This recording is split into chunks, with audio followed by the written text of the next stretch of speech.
Buenas tardes, soy el doctor Daniel Pérez González, soy residente de segundo año del Servicio de Imagenología, Diagnóstica y Terapéutica. El día de hoy vamos a continuar con el siguiente tema, la enfermedad médica renal, en el módulo del sistema urogenital. Durante la clase abarcaremos los siguientes temas: una breve introducción, qué es el glomérulo, los patrones radiológicos, el síndrome nefrótico y nefrítico, las glomerulonefritis, la lesión renal aguda y crónica, la necrosis tubular aguda y la necrosis cortical aguda, la nefritis tubular y, por último, la nefropatía diabética.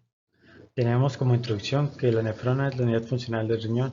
Al nacimiento más o menos contamos con 1 millón de nefronas y cada una de ellas tiene la capacidad de formar orina. No se pueden generar nuevas nefronas, por lo que las lesiones, enfermedades renales o incluso el envejecimiento normal producen una pérdida progresiva del número de estas. En algunos casos, esta pérdida no genera peligro para la vida por los procesos adaptativos de las nefronas restantes. Sin embargo, en algunos otros casos se traduce en una pérdida de la función renal y cambios morfológicos que se pueden ser observados a través de los métodos de imagen. Tenemos lo que es el glomérulo, el cual es un penacho de capilares que se anastomosan entre sí. Están recubiertos por células epiteliales y están revestidos por la cápsula de Bowman. El aporte sanguíneo renal representa aproximadamente el 22% del gasto cardíaco, es decir, unos 1100 mililitros minuto. Las arterias que llegan al glomérulo a través de las arteriolas aferentes que dan lugar a los capilares glomerulares, donde se filtra la gran cantidad de líquido y de solutos para empezar a la formación de orina. En su extremo distal de estos capilares confluyen hacia la arteriola eferente, que dan lugar a una segunda red de capilares, los capilares peritubulares que rodean los túbulos renales. Estos están encargados de la regulación de la presión hidrostática y estos pasan al sistema venoso para su drenaje.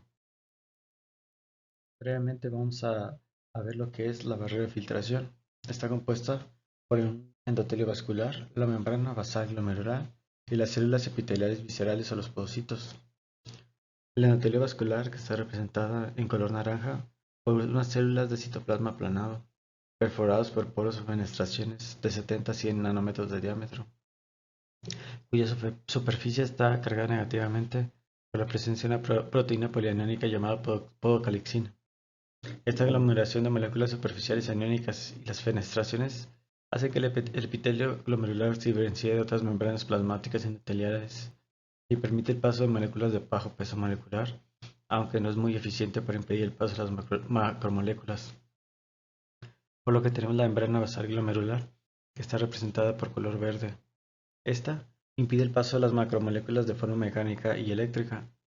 Su integridad estructural es la clave para el mantenimiento de la función de la permeabilidad de la barrera de agua, los pequeños solutos, los iones y las proteínas menores a 70 kilodaltons.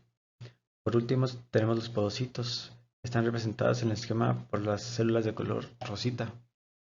Estas son células altamente especializadas. Están encargadas de sintetizar la membrana basal glomerular y formar los poros de filtración, ya que su citoplasma emite multitudes de prolongaciones a modo de dedos, que literalmente abrazan la lámina basal del endotelio. Estas prolongaciones se desconocen como pies interdigitados, debido a que los procesos de los podocitos vecinos suelen interdigitarse entre ellos, como vemos en el esquema del lado derecho. Por último, tenemos las células mesangiales, las cuales están representadas por morado en este esquema, las cuales se encuentran centralmente al glomérulo entre las asas capilares. A veces penetran en ellas de forma que se conectan íntimamente con las células endoteliales. Estas células tienen función contráctil gracias a los microfilamentos de actina y miosina que contienen. Esto les permite regular el coeficiente de ultrafiltración en respuesta a distintos agonistas, y además tienen la capacidad fagocítica y pueden sintetizar o degradar la matriz extracelular. Dentro del enfoque sistemático para el diagnóstico radiológico de las enfermedades del riñón, tenemos que conocer primeramente la anatomía renal, posteriormente comprender los diferentes procesos de enfermedad que afectan al riñón y a su vez vistos desde un enfoque radiológico. Por eso tenemos los elementos uroradiológicos primarios, corresponden a tres características principales. 1. El tamaño renal. 2. Los contornos renales y o el nefrograma. Y 3. A su lateralidad, si afecta a uno o ambos riñones. Estos son los puntos de partida iniciales para el desarrollo de un proceso de análisis ordenado de las imágenes radiológicas, para establecer y organizar las diferentes categorías del diagnóstico radiológico de la enfermedad renal, y a esto se le conoce como un conjunto diagnóstico. Estos conjuntos diagnósticos nos permiten clasificar un gran número de enfermedades. Sin embargo, esta clasificación es controvertida. Asimismo, también es muy cómoda, eficiente y bastante precisa.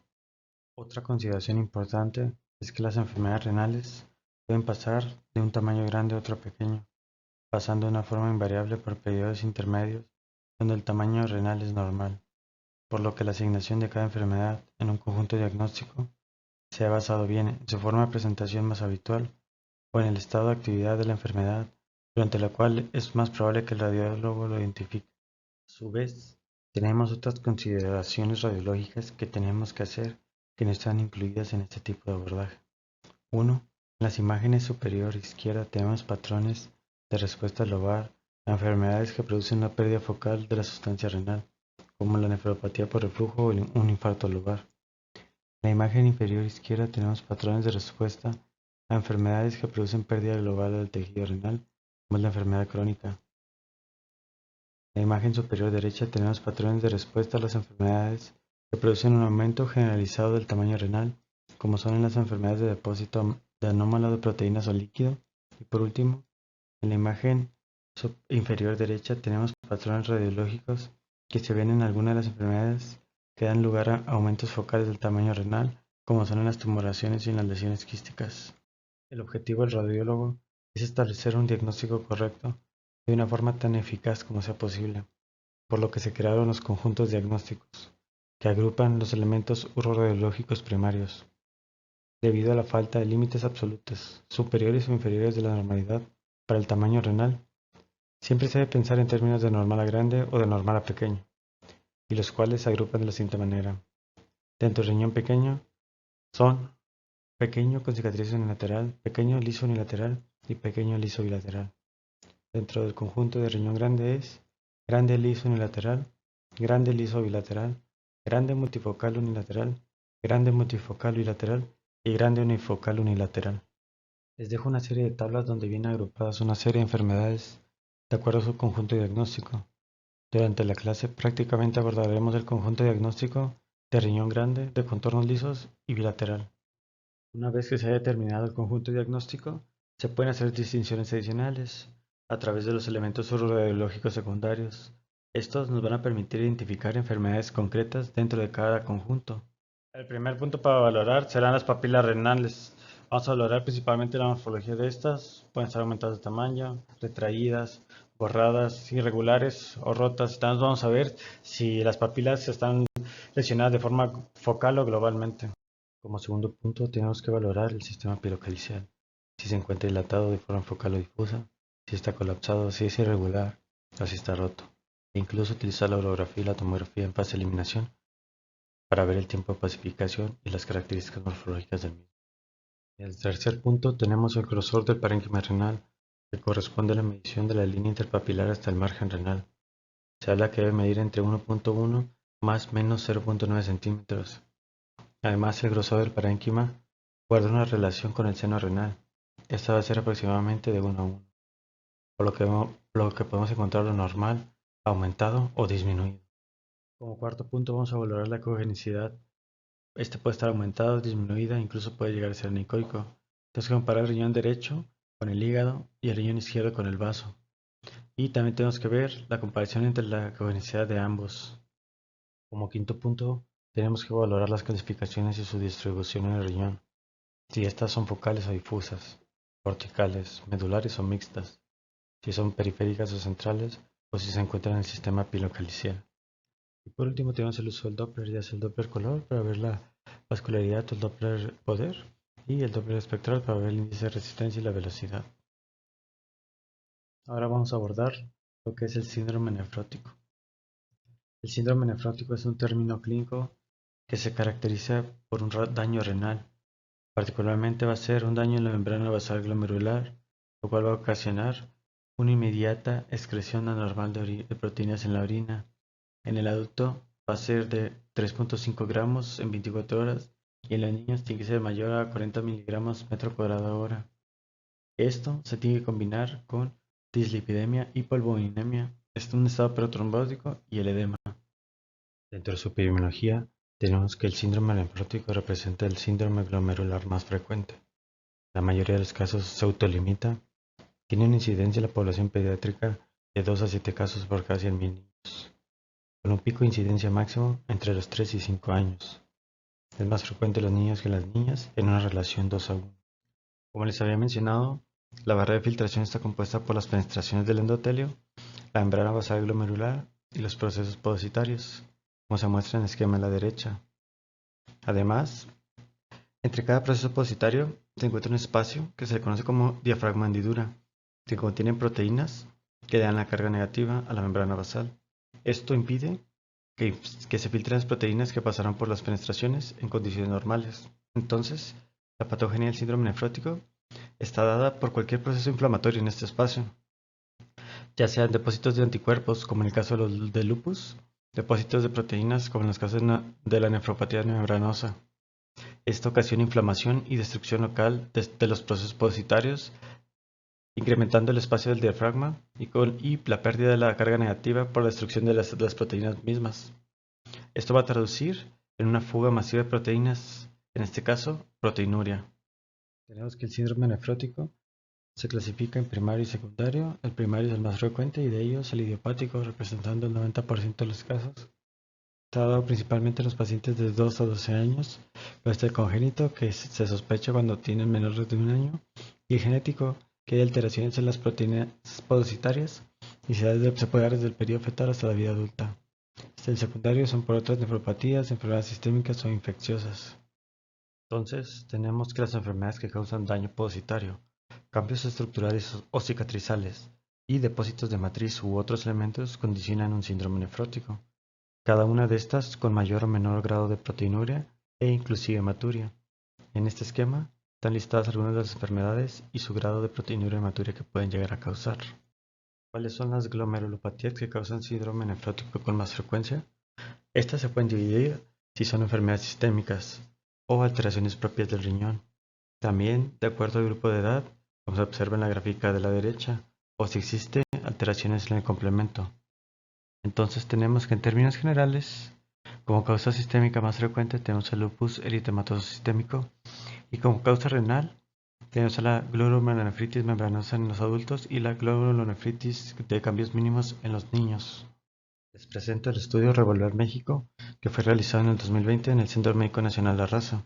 Este tenía como objetivo identificar la causa o la etiología de las glomerulopatías primarias a través de la biopsia renal, y se encontró que en el síndrome nefrótico la causa más común en adultos fue la nefropatía membranosa, seguida de la nefropatía de cambios mínimos. Esto concordando con la bibliografía internacional. El diagnóstico está dado por la biopsia renal y dentro del aspecto radiológico se aborda como un riñón grande de contornos lisos y bilateral. Dentro del diagnóstico por imagen a través del ultrasonido, tenemos que en la imagen del lado derecho tenemos un ultrasonido renal con su aductor convexo y en escala de grises nos observa el riñón del lado derecho de situación habitual, aumentado de tamaño de forma difusa, de bordes regulares y lisos y su concavidad está aumentada de forma difusa. La utilidad del ultrasonido Doppler en el síndrome nefrótico es para valorar las complicaciones debido a los estados protrombóticos.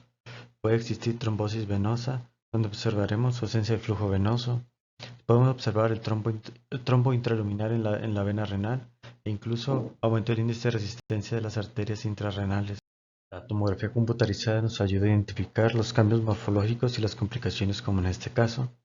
Tenemos una magnificación de una tomografía computarizada de abdomen en fase simple y en fase contrastada, donde se señala por la flecha negra en la imagen superior la vena renal izquierda, que se encuentra aumentada de tamaño, de bordes parcialmente definidos, y que tras la administración de medio de contraste se evidencia un defecto llenado de morfología tubular que se extiende desde la vena cava inferior por todo el trayecto de la vena renal, casi ocluyéndola por completo.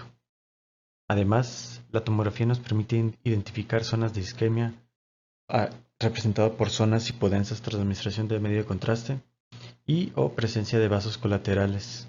El siguiente tema será el síndrome nefrítico.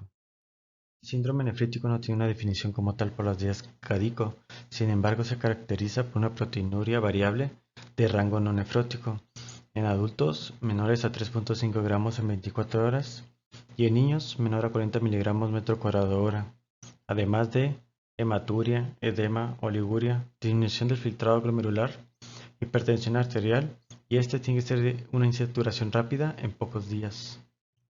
Entonces tenemos que la fisiopatología se basa en un proceso inflamatorio o un acúmulo de inmunocomplejos con afectación de los capilares y del mesangio, lo que va a dar paso a una producción de más células mesangiales y consecuentemente una producción de matriz mesangial, recordándoles que estas células son las que están representadas con color morado, debido a que el glomérulo es una cavidad cerrada. Mientras más se produzca, más se acumula. Esto condiciona disminución del tamaño de los capilares o incluso una oclusión completa. Esto reduce la superficie de filtración. Además, condiciona una hipertensión glomerular y secundariamente una hipertensión arterial. Y como evento final, isquemia y muerte celular con destrucción de la membrana basal glomerular. Con el siguiente esquema, veremos que el daño endotelial vascular de los capilares genera que los eritrocitos puedan pasar libremente, condicionando la hematuria, y estos eritrocitos van a ser dismórficos.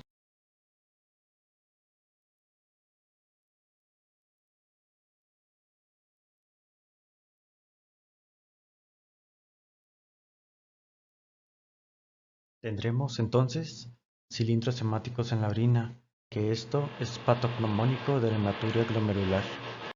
Dentro de la etiología, tenemos que las enfermedades que causan inflamación y proliferación del mesangio con ruptura de la membrana basal glomerular condicionan el síndrome nefrítico. Cada una de estas con un grado mayor o menor de hematuria, asimismo con un grado menor de proteinuria en comparación con el síndrome nefrótico. Las causas se pueden agrupar por edad en menores de 15 años, donde la más frecuente es la glomerulonefritis postinfecciosa. De 15 a 65 años, la más frecuente es nefropatía por IgA, y en mayores de 65 años, la más frecuente son por vasculitis.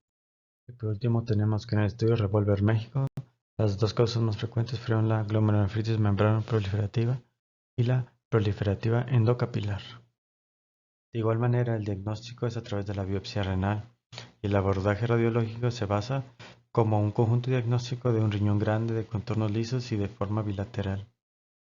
Dentro del diagnóstico por imagen a través del ultrasonido, cumple las mismas características que el síndrome nefrótico. En la imagen del lado derecho tenemos un ultrasonido renal con traductor convexo en escala de grises, donde observamos el riñón derecho, de situación habitual, de bordes regulares y lisos, con aumento de la cogenidad de forma difusa. Además, puede existir pérdida de la relación corteza-médula o incluso puede llegar a ser el ultrasonido normal. Por lo que observamos, tenemos que el síndrome nefrótico y nefrítico a través de los estudios de imagen son muy difíciles de diferenciar, por lo que es imprescindible la clínica del paciente. Y les dejo una tabla con las principales diferencias. Continuaremos con las glomerulonefritis. Este término se aplica a varias condiciones que afectan al glomérulo, y estas se diferencian por el factor precipitante. Todas ellas se caracterizan por una inflamación glomerular y una proliferación celular asociada a hematuria, con un consecuente agrandamiento uniforme de la totalidad del parénquima renal. La glomerulonefritis es una causa muy común de insuficiencia renal en el mundo. Dentro de su diagnóstico, tenemos que se asocia a síndrome nefrítico o nefrótico en menor medida, un grado variable de lesión renal, hipertensión arterial sistémica. Además, en examen general de orina tendrá proteinuria, leucocituria, hematuria y o cilindros hemáticos. Como parte del abordaje radiológico, tenemos que se va a abordar como el conjunto diagnóstico de un riñón grande de bordes lisos y de distribución bilateral. En el diagnóstico por imagen a través del ultrasonido, tenemos que los datos por imagen van a depender en gran medida de la enfermedad causante. Sin embargo, en la mayoría de estos, en etapas tempranas puede llegar a ser el tamaño y la coherencia normal. Regularmente hay afectación bilateral y puede o no ser esta afectación simétrica.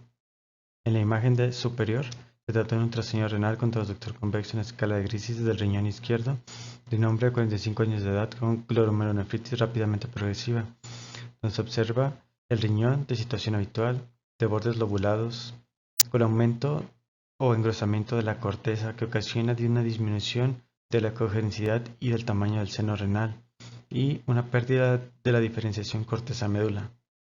Y a diferencia de la imagen inferior, donde se observa desde otro paciente, el riñón derecho, situación habitual, aumento de tamaños, de bordes lisos, su ecogenicidad está aumentada de forma difusa, la relación corteza-médula está perdida y el seno renal no se distingue y se observa aparentemente disminuido de tamaño. Con el uso del ultrasonido Doppler tenemos que se trata del mismo paciente de 45 años, donde en la imagen superior se observa una disminución del flujo vascular intrarrenal principalmente en el polo inferior. Y tras la aplicación del Doppler espectral observamos un aumento del índice de resistencia de las arterias intrarrenales que se debe caracterizar con mayor a 0.7, en este caso tiene 0.73. Esto traduce una afectación tubulointersticial. También tenemos que dentro de las glomerulonefritis están los cambios crónicos y esto va a ser a través de la conversión de múltiples tipos de glomerulonefritis agudas que progresan ya sea dentro de semanas o meses y a diferencia de la aguda condicionan una pérdida del parénquima renal, el cual va a ser global, simétrico y con frecuencia intenso. Los bordes renales se volverán de aspecto granular fino aunque no se ven por métodos de imagen. Va a ser más frecuente en hombres de 2 a 1 y va a ser más frecuente de la segunda a la quinta década de la vida. La clínica de los pacientes se va a caracterizar por un comienzo insidioso, edema de extremidades asociado a proteinuria, un síndrome nefrótico hasta el 50% de los casos, hipertensión arterial progresiva y lesión renal aguda. En el examen general de orina tendremos eritrocitos, leucocitos, células epiteliales, cilindros hialinos y granulosos. Dentro de lo que nos compete en el diagnóstico por imagen, tendremos que se aborda como un conjunto diagnóstico de un riñón pequeño de contornos lisos y con afectación bilateral. Dentro del diagnóstico por imagen a través del ultrasonido, tenemos que en la imagen del lado derecho tenemos un ultrasonido renal con transductor convexo en escala de grises del riñón izquierdo, que se encuentra en situación habitual, de bordes lobulados, disminuido de tamaño de forma difusa. Su ecogenicidad está ligeramente aumentada.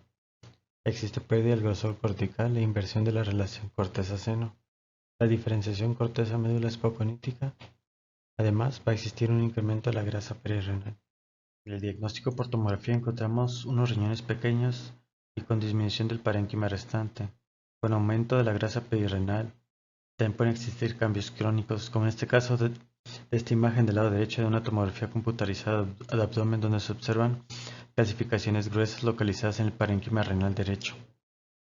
Continuaremos con la lesión renal aguda, el cual está definido por la CADIGO por un rápido deterioro de la función renal, que cumple una de las tres características: un incremento de la creatinina sérica de 0.3 mg sobre decilitro, o un incremento de la creatinina sérica más de 1.5 a 2 veces de la basal, o una disminución del volumen urinario menor a 0.5 ml/kg por hora por 6 horas.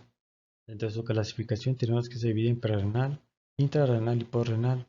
La prerrenal está dada por una reducción del flujo sanguíneo, la intrarrenal por lesiones de los capilares glomerulares, del epitelio tubular o del intersticio renal, y la postrenal por obstrucción del tracto urinario. ¿Qué utilidad tiene el ultrasonido en la lesión renal aguda? Le permite al clínico diferenciar entre las diferentes formas de lesión renal aguda. Por los siguientes datos: en la lesión prerrenal, usualmente el tamaño renal es normal, el índice de resistencia es menor a 0.7 y esto les ayuda como un factor predictivo de recuperación de la función renal. En la lesión renal intrarrenal, el riñón está aumentado de tamaño usualmente, con aumento de su ecogenicidad, el sistema pilocalicial está conservado y el índice de resistencia arterial es mayor a 0.7. Por último, en la lesión postrenal, vamos a encontrar grados variables de hidronefrosis y un aumento del índice de resistencia mayor a 0.7. Continuamos con la necrosis tubular aguda. Se define como un estado de lesión renal aguda reversible o no sin oliguria, esto por exposición a agentes tóxicos o un periodo prolongado de isquemia. Además existe una reducción del flujo sanguíneo de hasta el 25%. Esto condiciona la destrucción de las células tubulares y la ruptura de la membrana basal glomerular. Este desprendimiento masivo de células va a ocasionar una obstrucción tubular y una filtración retrógrada. Es una de las causas más frecuentes de lesión renal aguda en pacientes hospitalizados. Tenemos que dentro de su etiología existen múltiples factores que intervienen o desencadenan la necrosis tubular, como son la disminución aguda de la filtración glomerular, agentes nefrotóxicos como los antibióticos o los medios de contraste, y la deshidratación. entre otros, por lo que 2/3 de los pacientes hospitalizados cumplen con uno o más de estos factores. En el diagnóstico, se indica que se debe englobar la historia clínica, el análisis de orina, el ultrasonido y la biopsia renal, y este último es el diagnóstico definitivo. Es un diagnóstico de exclusión, sin embargo, siempre se debe tomar en cuenta. No se debe realizar estudios de imagen con medio contraste a estos pacientes ya que existe isquemia y obstrucción tubular. Dentro del diagnóstico por imagen tenemos que se aborda como un conjunto de diagnóstico de un riñón grande, de contornos lisos y de afectación bilateral. El diagnóstico por imagen por urografía escritura, en el caso que se realice, tenemos que existe un aumento y persistencia del medio contraste, como es en el caso de esta paciente femenina de 30 años con anuria, donde se observa en la imagen superior una urografía excretora en fase de opacificación corporal total, donde se observan ambos riñones aumentados de tamaño y son extremadamente densos. A las 16 horas se le realiza un control radiográfico, donde se observa la persistencia del medio de contraste, el cual puede persistir hasta las 24 horas. Además, el sistema pirocalicicial puede opacificarse muy poco o nada en absoluto. El diagnóstico por imagen con el ultrasonido tenemos el caso de una paciente femenina de 45 años en la imagen de la derecha con un diagnóstico de necrosis tubular aguda, donde se observa el riñón aumentado de tamaño, de bordes parcialmente definidos, su ecogenicidad está aumentada de forma difusa, su parénquima está engrosado, lo que condiciona la reducción del tamaño del seno renal. En el ultrasonido Doppler espectral vamos a observar un aumento del índice de resistencia mayor a 0.75. Tenemos una tomografía computarizada de abdomen transversal y una reconstrucción coronal en fase contrastada, donde se observa en la imagen superior una opacificación asimétrica y heterogénea del parénquima renal, observándose múltiples imágenes hiperdensas distribuidas de forma difusa, las cuales alternan con parénquima renal, el cual no está reforzando. Igualmente, observaremos escaso o nulo medio de contraste en el sistema colector en las fases de eliminación. Continuaremos con la nefritis intersticial aguda. El término de nefropatía intersticial aguda engloba aquellas enfermedades que afectan de forma predominantemente el intersticio renal, aunque puede afectar en mayor o menor medida el parénquima. Entonces, tenemos que la nefritis intersticial aguda se caracteriza por la presencia de infiltrados inflamatorios y edema intersticial, tubulitis y generalmente asociado a un deterioro de la función renal, el cual es reversible. Es una causa frecuente de lesión renal aguda hasta el 27% de los pacientes. Las principales causas de nefritis intersticial se pueden agrupar en las que son inducidas por fármacos, las relacionadas con infecciones, las formas idiopáticas y las que están asociadas a enfermedades sistémicas. Aquí les muestro y les dejo una tabla que agrupa la clasificación de las enfermedades tubulointersticiales de la OMS. Entonces, tenemos que la causa más frecuente de nefritis intersticial aguda es la inducida por fármacos, lo que representa aproximadamente 2/3 de todos los casos, y de estos, los antibióticos representan el 35%, en especial los betalactámicos, los fluoroquinolones y la rifampicina. Los AINES representan el otro 20%, en especial los COX-2, y los inhibidores de la bomba de protones representan el otro 35% de todos los casos. La patogenia está dada por una reacción de hipersensibilidad hacia un antígeno, más frecuentemente un fármaco o un agente infeccioso. Tiene un carácter independientemente de la dosis y tiende a la recurrencia tras la reexposición. Debido a esta reacción de hipersensibilidad, ocurren infiltrados inflamatorios, inicialmente por linfocitos T y macrófagos, los cuales son una poderosa fuente de citoquinas, los cuales aumentan la producción de matriz extracelular y el número de fibroblastos, lo que induce una amplificación de la inflamación, reclutando células inflamatorias y eosinófilos. Esta reacción inflamatoria puede progresar a fibrosis intersticial con pérdida de los túbulos renales, por lo que en etapas tardías pueden existir granulomas. Dentro del diagnóstico tenemos que es un proceso alérgico, por lo que tiene una tríada muy característica. Sin embargo, esta tríada solo se presenta en el 20% de los casos, y es fiebre, exantema y eosinofilia. Además puede haber hematuria, proteinuria y diversos grados de uremia. Dentro del abordaje radiológico tenemos que también se aborda con un conjunto diagnóstico de un riñón grande, de contornos lisos y bilateral. Dentro del diagnóstico por imagen a través del ultrasonido, podemos encontrar un riñón de tamaño normal a aumentado. Los contornos van a ser lisos y la congenicidad puede estar normal o aumentada. Y por último, puede haber engrosamiento cortical. Continuaremos con necrosis cortical aguda. Se define como un estado de lesión renal aguda con una destrucción completa o parcial de la corteza renal, de la membrana basal glomerular y oclusión tubular, principalmente por lesión o isquemia de las arterias corticales. Es muy poco frecuente y puede llegar a ser permanente. Dentro de la patogenia, tenemos que el evento desencadenante es una lesión endotelial en el contexto de una isquemia grave, lo que ocasiona una distensión de los capilares glomerulares a causa de eritrocitos carentes de hemoglobina. Por consiguiente, existe necrosis por coagulación de las células tubulares y desprendimiento y fragmentación de la membrana basal glomerular. Además, existe un aumento del líquido intersticial así como de infiltrados inflamatorios en la zona de infarto. A menudo se conserva una capa delgada de tejido subcapsular y otra en la corteza yuxtamedular, porque estas zonas están perfundidas por arterias que no están comprometidas. Dentro de su etiología, tenemos que tiene incidencia en dos picos. El primero, en la población pediátrica en la infancia temprana, por antecedentes perinatales. El otro es en las mujeres en edad reproductiva por antecedentes obstétricos. Y por último tenemos que en la población adulta en general, la causa no obstétrica más frecuente es el shock séptico. La necrosis cortical se manifiesta inicialmente por anuria, una ligera fiebre, leucocitosis, hematuria y leucocituria, pero estos hallazgos son muy poco inespecíficos. Dentro del diagnóstico por imagen se tiene que se aborda como un riñón grande, de contornos lisos y de distribución bilateral. En el diagnóstico por imagen por medio de la radiografía de abdomen se basa en la identificación de las calcificaciones, como es el caso de este paciente que tiene como antecedentes una necrosis cortical tras un traumatismo grave. La radiografía inicial, la superior, se menciona que los riñones están incrementados de tamaño de forma difusa. Posterior a 6 semanas se le realiza un control radiográfico, donde se observan múltiples imágenes de morfología lineal, de bordes regulares y definidos, radiopacas, distribuidas de forma difusa predominantemente en la corteza renal, en relación a calcificaciones. En el diagnóstico por imagen con ultrasonido observamos en la imagen del lado derecho un ultrasonido renal con transductor convexo, donde se observa el riñón de bordes lobulados de congenicidad heterogénea por la presencia de múltiples imágenes puntiformes distribuidas en la corteza, las cuales son hiperecogénicas y están respetando una delgada capa de corteza subcapsular señalada por las flechas blancas. Estas imágenes hiperecogénicas corresponden a calcificaciones que se describen en rieles de tren o tranvía. Estas calcificaciones pueden aparecer en la zona de necrosis desde las 24 horas posteriores o hasta los 6 días. Son visibles primeramente microscópicamente y en pocos días son visibles a través de los métodos de imagen. Entonces, tenemos que en la etapa aguda existe un aumento del tamaño renal, que a diferencia de la fase crónica, existe una pérdida del parénquima renal por la extensa necrosis y se observarán riñones pequeños. En este otro estudio observamos el riñón izquierdo aumentado de tamaño. Asimismo, se observa un aumento de la congenicidad de la corteza.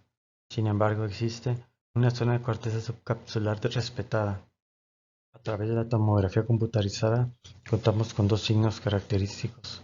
El primero es el signo del anillo reverso, representado en la imagen de tomografía de abdomen superior, donde se observa el medio de contraste en la médula. Sin embargo, existe una ausencia de la pacificación total de la corteza renal por la extensa zona de necrosis. Y el segundo es el signo del anillo cortical, que está representado por la imagen de tomografía inferior, donde se observa el medio de contraste en la médula y en la corteza subcapsular. Esto, debido a la irrigación del espacio de la corteza, está dada por las arterias subcapsulares y está conservada. Además, se observa una banda hipodensa a lo largo de la corteza, dando lugar a un anillo hipodenso cortical. Asimismo, en etapas crónicas pueden haber calcificaciones corticales en las áreas de necrosis o una nefrocalcinosis cortical. Continuaremos con la enfermedad renal crónica. Como definición tenemos que es una disminución progresiva de la filtración glomerular con una tasa de filtración glomerular menor a 60 mililitros minutos por más de 3 meses. Se considera que existe entre 10 a 15% de la población que tiene enfermedad renal crónica en el mundo. La clasificación de la enfermedad renal crónica está dada por las guías de la KDIGO, que la dividen en 5 estadios y estaba de acuerdo a la tasa de filtración glomerular.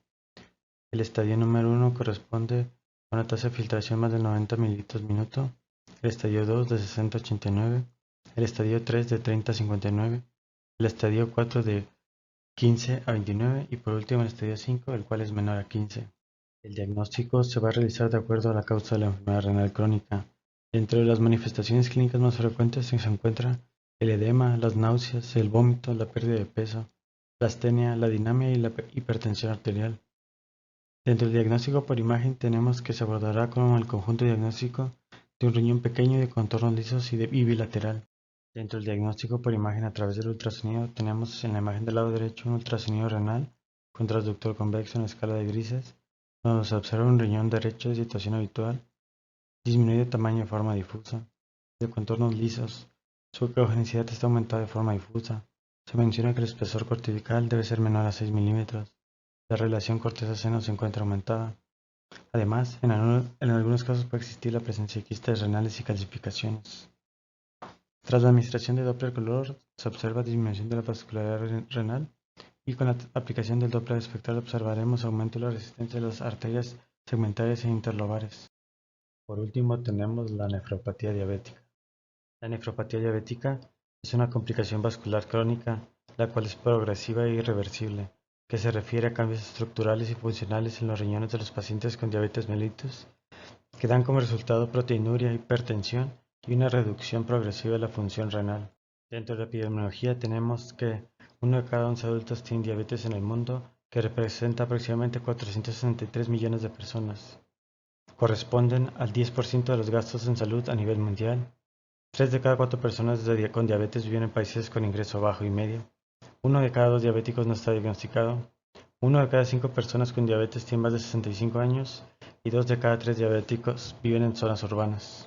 Este es un esquema que nos habla sobre la prevalencia de la diabetes de acuerdo a la OMS en el año 2017, donde muestra a nuestro país México, el cual tiene más del 12% de su población con diabetes actualmente.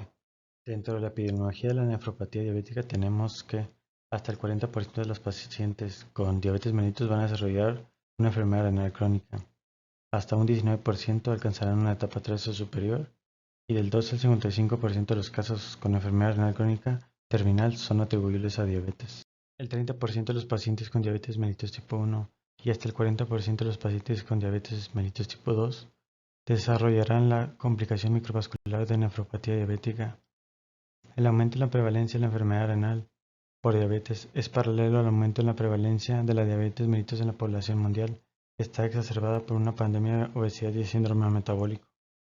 Se estima que para el año 2045 habrá 628 millones de pacientes con nefropatía diabética. Vemos que el gran impacto económico que tiene la diabetes de un gasto total de casi $5,000 por año y este aumenta exponencialmente conforme se agregan complicaciones nefrológicas, en especial en estadios finales donde se pueden llegar a gastar hasta $30,000 por año. La patogenia de la nefropatía diabética tenemos que no existe un mecanismo fisiopatológico único, es complejo, existen cambios tempranos y tardíos con distinta repercusión en la historia natural de la enfermedad. El impacto de los mecanismos se ve reflejado a nivel tubular, endotelial y positario, hasta el desarrollo de la enfermedad renal crónica. Tenemos que la hiperglucemia favorece un incremento inmediato en la carga filtrada de glucosa, lo que induce hiperabsorción de la glucosa en el túbulo proximal por medio de la sobreexpresión de los cotransportadores. Esta sobreexpresión incrementa el consumo de energía y consecuentemente la demanda de oxígeno para la corteza y la médula, lo que conlleva una isquemia relativa y ocasiona daño celular. La clínica de estos pacientes se basa en albuminuria, la enfermedad renal progresiva y la hematuria. La macroalbuminuria es un predictor de alto riesgo de desarrollo de nefropatía y deterioro progresivo de la función renal, y la hematuria glomerular correlaciona con mayor severidad de hallazgos en biopsia renal y con mayores niveles de creatinina sérica. Tenemos la clasificación e historia natural de la nefropatía diabética según Mogensen del año 1983. La primera etapa es la inicial, la segunda ocurre entre los 2 y 5 años, la tercera entre los 5 y 10 años, la cuarta entre los 10 y 25 años y la última etapa, la 5, ocurre a más de 15 años. La primera etapa corresponde a un estado de adaptación del riñón con hipertrofia y hiperfiltración glomerular. Esta es reversible y podemos observar un aumento del tamaño renal y un aumento del grosor de la corteza renal. En la segunda etapa van a haber lesiones estructurales glomerulares. Vamos a encontrar los mismos parámetros, donde vamos a ver un aumento del tamaño renal y aumento de la corteza renal. Esto se va a traducir de una manera silenciosa. Existe normal albuminuria y esto lógicamente va a estar ingresado a la membrana basal y va a haber expansión del mesangio. La tercera etapa corresponde a la nefropatía incipiente. Se va a caracterizar por una microalbuminuria persistente. Se van a desarrollar lesiones glomerulares, sin embargo la filtración va a estar conservada todavía, como en esta imagen de un ultrasonido renal en escala de grises con transductor convexo, donde observamos el riñón izquierdo aumentado de tamaño de forma difusa, de bordes lisos y lobulados. La ecogenesidad de su parénquima está aumentada, el grosor cortical se encuentra incrementado y la diferenciación corteza-médula se encuentra perdida. La etapa 4 corresponde a una nefropatía manifiesta, con proteinuria persistente por más de 10 años de evolución con una retinopatía asociada por hipertensión arterial. En este caso, se va a encontrar un riñón disminuido de tamaño, con un aumento de la ecogenicidad renal y un aumento del índice de las resistencias de las arterias intrarrenales. Por último, tenemos la etapa 5, con insuficiencia renal terminal, donde observamos en este ultrasonido en escala de grises con transductor convexo el riñón derecho de situación habitual de bordes lobulados. La ecogenicidad es heterogénea por la presencia de una imagen de morfología ovoidal, bordes regulares y definidos, anecoica localizada en la corteza del polo inferior. Además, esta ecogenicidad de la parénquima restante está aumentada, el parénquima renal está disminuido de tamaño. Todo esto en relación a cambios crónicos. Como conclusiones, tenemos que el conocimiento de los conjuntos diagnósticos es esencial para el abordaje radiológico de la enfermedad médica renal, así como es imprescindible conocer los antecedentes clínicos de todos los pacientes que llegan a nuestro servicio y correlacionarlos con los métodos de imagen, ya que muchas de estas enfermedades cursan con las mismas características radiológicas. Gracias.